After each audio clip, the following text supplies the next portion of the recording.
Hey guys, welcome back. I hope you enjoyed our previous video at FitBlog, and today's video is a continuation of that video where we are going to dive in a little bit more about the injuries that we mentioned, and I hope you'll enjoy this one. I think at the start of the year, Singapore was doing relatively well in terms of COVID, so our lives were kind of getting back to normal. We were trying to climb 2 to 3 times a week, and then sometimes we'll push to 3 to 4 times a week, like if we feel good. And this was all the way until around May when Delta was very bad. Right after I finished my finals, so we were going to celebrate, and then right before we could actually do any real celebration, like Singapore went into kind of a lockdown, not a full lockdown per se, but most of the climbing gyms were closed. So the only ones were open that were ground up. I think we did a video on it before everything, but ground up, and the rock school, because they are kind of outdoor. They are not air conditioned and enclosed spaces, so they allow them to continue operations. Actually, Dan is talking about May 2021, right? But let me just rewind back a little bit to March 2021. This period of time I feel like was my peak for bouldering. Like what Dan mentioned, we were climbing 2 to 3 times a week, sometimes pushing to 4. So we were climbing quite consistently at B+, and there was this one boulder, this route that I did. It wasn't a very difficult route, but the way I landed, and I will insert a clip somewhere here. Yeah. I think this is what they call a superhero's landing. And then you can see how I think it was my left or I cannot remember my left or right. I think on my left, you can see the way my left hip just like collapsed inwards. And right after this fall, my hips actually felt okay. You know, they felt a little bit sore, and it was like, can walk lah. You know, nothing's really wrong. I mean, it's part of bouldering. It's part of just falling, right? But ever since then, right, my hip just hasn't been feeling itself. And I think fast forward up to May 2021 where Dan mentioned that we entered our first pseudo lockdown, right? My hips just started to act up. Of course, this wasn't just because of the fall, but because personally, I guess for me, I try to gym quite consistently, sometimes like 4 to 5 times a week. Sometimes to the point of overtraining, which I am very cognizant of now. So actually in May 2021, I went to see a doctor because I had trouble lifting up my left leg because there was just so much pain in my left hip. And then I remember there was this time when I was trying to get out of the car. Then I had to use both my hands to like bring my leg out. And I don't know, I feel like thinking back, I feel a bit emotional because this is more like my life, more of like a life reflection. Because I think this year I started my full-time job, like after leaving the education system where everything has been so well like paved out. Like I knew what the next step was. And I guess going into my first job, for me this 2021 was a bit of like a self-discovery. And the fact that we picked up climbing in 2021, I feel like I sort of made it a part of my identity, which, you know, pushed me to want to push harder in the gym, you know, like, oh, I'm a climber, you know? So when that happens and I got injured, I cannot lift my hip, I cannot lift my leg up, right? I felt like I had to actually come to terms with the fact that, you know, I cannot be climbing as much. I'm going to lose, it felt like I was losing a part of a newly established identity that I had. So that was actually quite hard for me. And I remember going to the GP, you know, he told me that it might be a labral tear, some tear in my hip joint basically.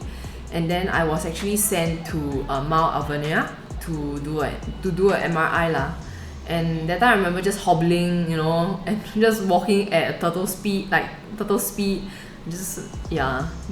very thankfully, the MRI actually showed that nothing happened. I think it was quite shocking for the GP as well because, I mean, I couldn't lift my leg, right?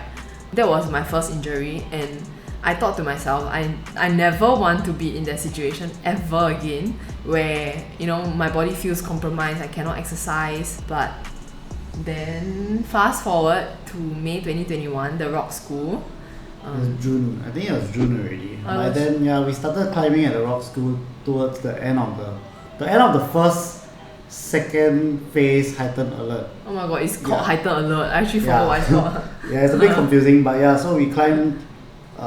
There were only 2 gyms open essentially, ground up and the rock school, and we climbed at both. Yeah, we were doing lead, outdoor lead at ground up. And then climb bouldering at the rock school. We only climbed at rock school like 2 to 3 times, I think. Yeah. Almost, yeah. And I think while climbing there, you had another bad fall. Yeah, Yeah. so that was actually another one because it was a bit more overhung, and then I remember I was supposed to go for a Gaston, right? And then because I missed my right hand here, I actually fell, and the way I landed was my fingers were facing me, like this way, and my elbow was hyperextended. Yeah, so after that I couldn't straighten my left arm at all. And even during that time, I was gymming consistently. I was doing squats, deadlifts, and things like that. So I'm like, oh no, now I cannot even lift the weights that I want to lift. Subsequently, in the subsequent months, leading up even till the end of 2021, when I try to do squats, right? So now when I load my squats a bit too heavy, I will feel it in my left elbow joint.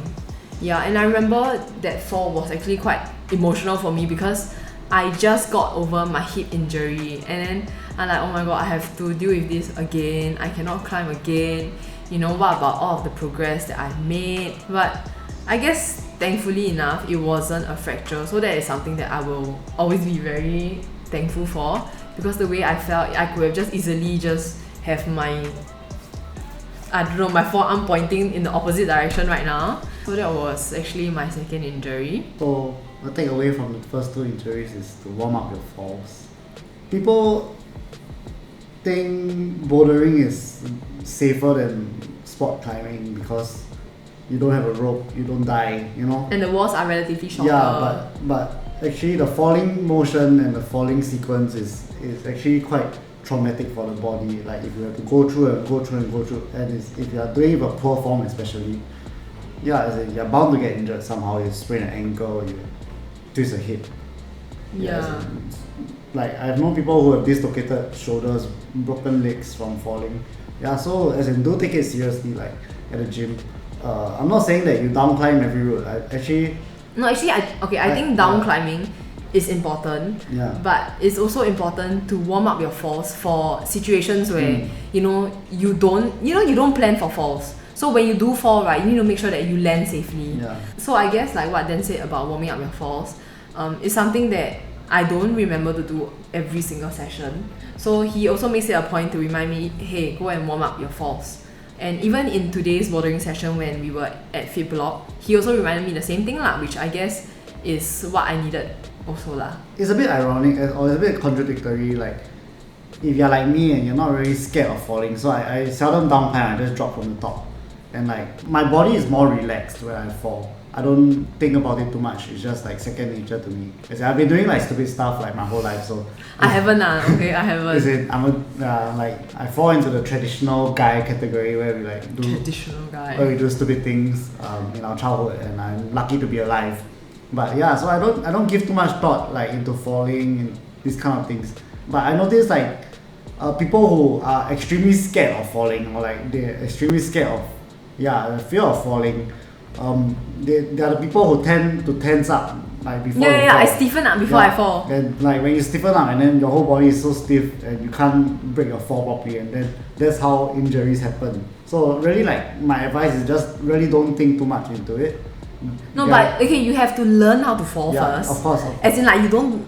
Yeah, what he's saying I think is not don't think about it, just fall. No. Like you must learn how to fall first. Yeah. But at the same time, don't be so stiff and so scared that when you fall, you just like don't, actually learn how to fall, practice how to fall, make it feel like it's second nature to you.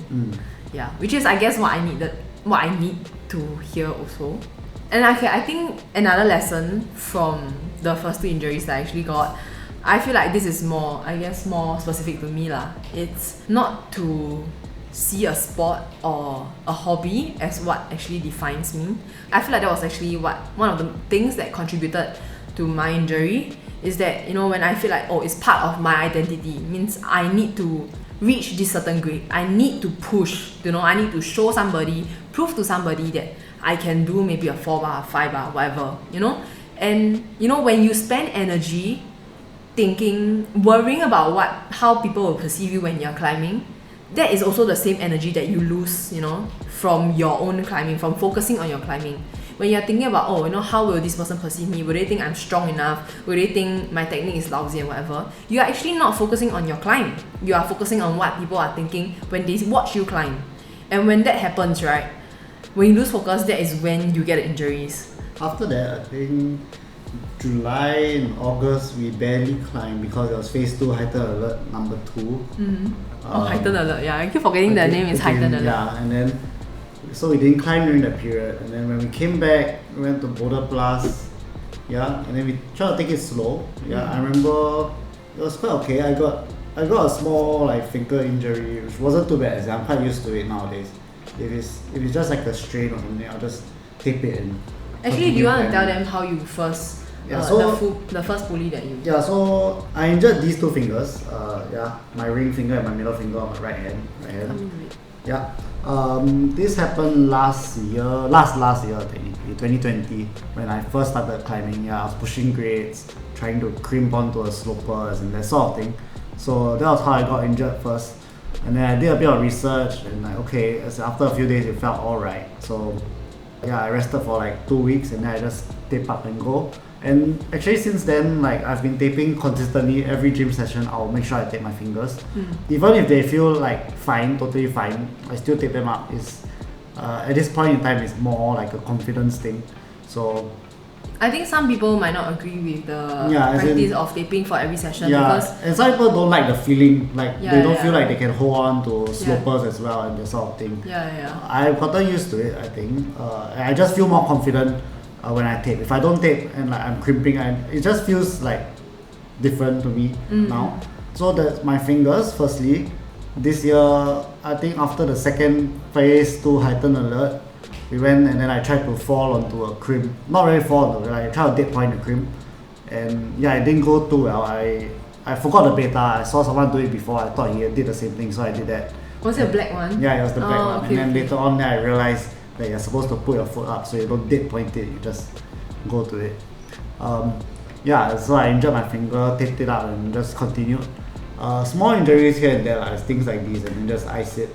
Yeah, and then I had one more injury to my wrist, similar to Evie's wrist, which we'll talk about later. So maybe we just segue into the wrist. When do you get that injury? At Boulder Plus also, right? Actually, so I got an injury. Okay, I sustained a TFCC injury at Boulder Plus. So okay, just a disclaimer, right? When we mention like certain gyms, we are not faulting the gym for like this route or whatever. We are really just faulting ourselves, like reflecting back on the injuries that we got.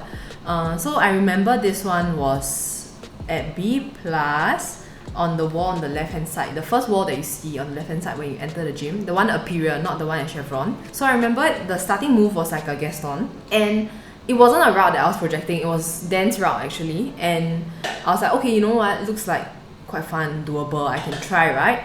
So so at the time my wrist was hurting a little bit. It was just like maybe a bit sore, like muscle, you know. I was very sure that it wasn't a ligament thing. And then I went and did this move, and I remember it was like that. And then I pulled this way, and I pulled. And oh my god, okay, so during that session, I could still climb afterwards. I felt like sore, you know, but usually you don't really feel the full effects of it on the day itself because adrenaline plus I was still taped up also ma.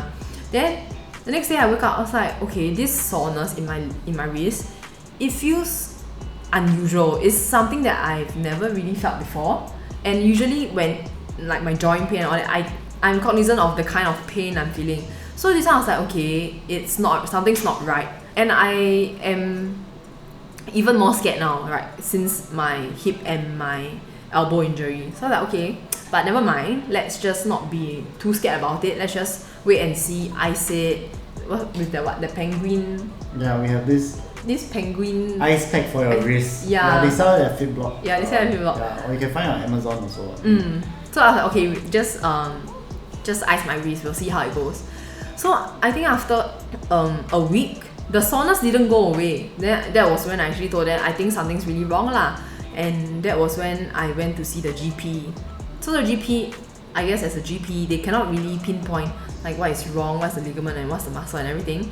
So once again, I had to go for an MRI at Mount Alvernia. It feels awful saying that I had to go for 2 MRIs in a year. But then I did, and then when I went back to see my GP, he told me that the MRI actually showed that it was a TFCC injury. And I had strained some ligament here. And his advice, his very initial advice was that usually for TFCC injuries, I would have to order a splint and I would have to keep like my whole forearm immobilized.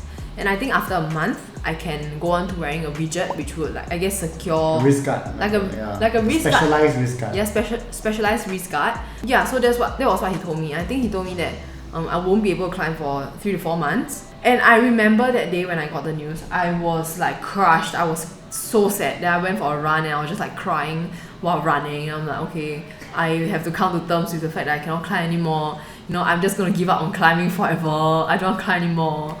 Yeah, so it was very, very emotional. So actually the conclusion was that it wasn't a severe injury, but I was prescribed to see the physio, which let me just tell you guys, it's not cheap.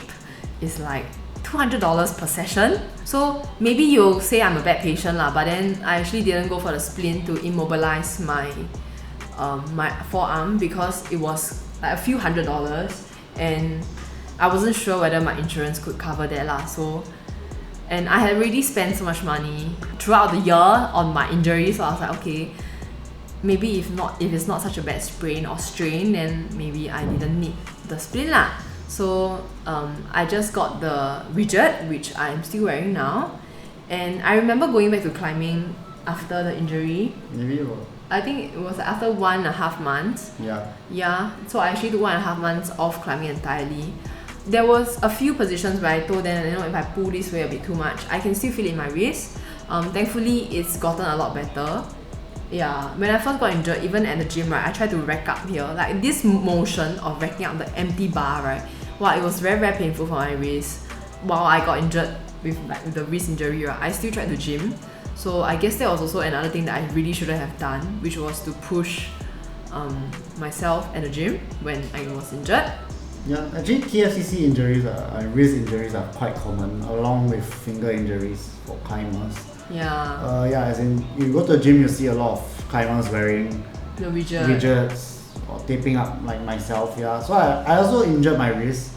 I don't exactly remember. It was a pinch or something you. Oh yeah. So it was like one of those like big pinches, and like for me is when I deal with these kind of big pinches, I tend to not give up so easily. So I'll pinch like extremely hard. Like sometimes, as in, it's a lot of times it's really just like poor form and poor beta. I did the same route like a few weeks later, and it was like totally fine. Yeah, it's just like body positioning, but like I'm compensating with poor beta with just like trying to hold on to my life. Yeah, and like after that it came down and it really started hurting. Yeah, so I didn't go to the GP for it.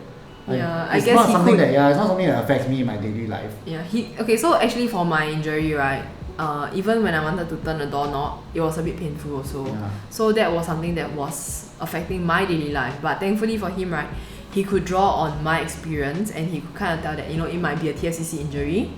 So he just like had to alter his climbing and all that. Yeah. So yeah. The same thing, I think nowadays when we climb, if I see similar moves, very, very difficult pinches, the moment it goes past the neutral into a slightly Gaston position, I'm extremely cautious. The moment I do that, if I feel any pain, I just let go and fall. Same when I see any Gastons or any underclings, right? Yeah. It also helps that then will tell me, oh, this is not TFCC friendly, I don't think you should do it. Yeah. Then I usually just avoid those routes. Do I have another injury I need to talk about? Yeah, so your last injury was gymming. Oh, I have another injury. Okay. Yeah. So if you have watched the flip block video, then you will know what we're talking about right now. Yeah, so it was 1 month ago. To the day. Okay, yeah, it was just nice 1 month ago. Back in Miami, right, I was going to the gym 5 to 6 times a week because I was in a phase where I believe that under eating and overtraining would make me look a certain way, and I had issues with my relationship with food and exercise lah. So during that time, I was really pushing myself, and also it was during that time that I injured my lower back, because I saw on YouTube that I had to squat ass to grass. So I really tried to squat as low as I could, and then I injured my lower back.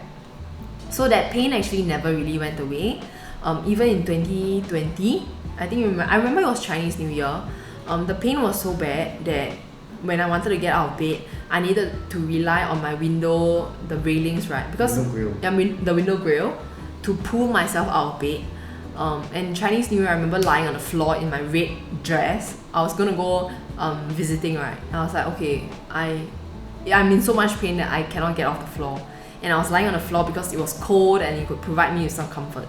Since then, the pain has been manageable. It hasn't fully gone away. It comes and goes, maybe ranging about 2 to 3 out of 10. Yeah, so I've been just dealing with that for the past 2 years. But 1 month ago, when I was gymming on a Friday morning before work, I was trying to deadlift around, I think, 67 or 70 kg. So I actually did 4 sets. I was like, okay, feels strong. I can go for the last one at 2.5 on each side. And then I went for my first rep. Let me just tell you, after I pulled, I had to drop the weights because for the first time in my whole life, I couldn't actually stand straight properly, from after deadlifting. And that literally in my head, I was like, oh, yeah, because I knew something was up. I really just couldn't walk without pain. I couldn't bend over at all, and it was a Friday morning, and Dan was still sleeping because I went for the 7 a.m. session. And then I remember thinking to myself, this is it. Probably it was a sleep days. I was like, okay, but on my way home I was internally panicking. I still remember. Then I took a bus. I took the wrong bus. And I landed up at Far East Plaza. It was 8 a.m. on a Friday. Then that was when I started breaking down at the bus stop. I was like, oh my god, I have a sleep days, I cannot walk, I'm at the wrong place on a Friday morning, I need to get to work, I need to take urgent leave, and I was just like, this is the end. Yeah, so that was pretty traumatic, and it ended up having to take leave to come actually get me. So we actually had to go to the GP because it was my first resort. I just needed to alleviate this pain. It was so painful. I cannot walk, I cannot do anything. I just need to feel less in pain. So I went to a GP, and then he told me, very thankfully, it's not a spine issue. It was muscle thing, I think it's 2 muscles. I cannot remember the first one. It was quadra something loboto. It was the short form for it is QL. The other one is piriformis. Yeah. So he told me that I actually have a chronic sprain. And I received 11 jabs in total, 5 in my lower back, 6 in my butt. Yeah, it was a very, very painful day. Even just lying in bed, it was very painful for my lower back. Yeah, so thankfully after a few days, it subsided really quickly, so it wasn't like a long lasting per se. It was intense and pain. Yeah. I didn't have a few days. Yeah, I think within a week, at least can light jogging. Yeah. First 2 days I couldn't jog lah, but I think after a week I can jog, I can walk, and I could do exercise for my own sanity's sake lah. Yeah, I really was so worried. I was like, if I cannot exercise for the rest of my life, I don't know what I'll do. So I think thankfully it wasn't that bad. And then that was 1 month ago, and currently, I feel like with all these injuries that I've gotten, right, I really had to grapple with the fact that I'm just not as young as I used to be. Because when I was 18, when I was 21, I was just like, okay, never mind, just add more weight, a little bit of pain, next day wake up gone, Now I wake up, today not pain, next day wake up very pain. So it's a whole different story.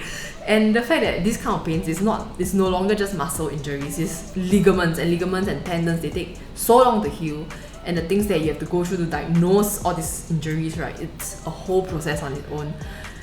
And I think it's just coming to terms with the fact that no matter what sport you do, be it climbing, be it gymming, be it whatever, it's really just so important to be cognizant of the fact that you need to take care of yourself.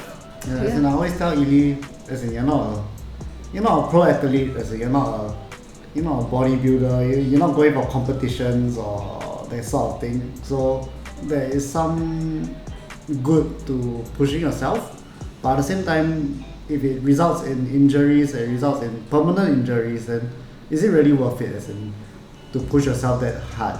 Especially when the results are just I can lift the heavier weight. Yeah. It's not. There's no like financial return. There's no return for it. Yeah. So I feel like this is like a very fine balance. I think some people might disagree and say like, oh, you have to push yourself to the max. If you're not pushing yourself to the max, then what are you doing, right? And I feel like that was the idea that I used to have, because I think growing up I was playing sports in secondary school, then I went on to my ultimate frisbee, so it was like in a very competitive environment. Like you just need to push, keep pushing to get into a team, to play better and things like that. But I think as you get older, at least for me lah, I need to come to terms also once again with the fact that I am not training to be an Olympian. I am not training to win medals. And in the process of training, if I'm not being smart about it also, right, then if I'm just going to end up with injuries, then what is the point?